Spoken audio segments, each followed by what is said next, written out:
কেন অপেক্ষা করতেছি, কার অপেক্ষা করতেছি? আল্লাহ, এটাই চিন্তা করব, মনের ভিতরে কিছু না রাখা, মনের থেকে সব অন্তরের থেকে দূর করে একমাত্র আল্লাহকে মনে রাখা, একবারে নামাজ শেষ হওয়া পর্যন্ত আল্লাহকে মনে রাখা, আল্লাহকে সেজদা দিব। রাজি আছে ইনশাআল্লাহ? আল্লাহু আকবার। ওই জানাজা আছে, জানাজা আছে। আল্লাহ, ওদের কোন না কিছু কোন না।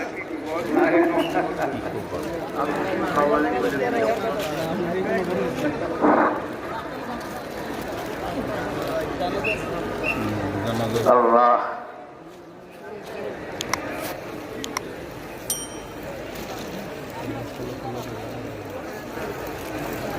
আচ্ছা কেশো পৌঁছাইয়া দিয়ে যেগুলো আছে, এখন একামত হইতেছে।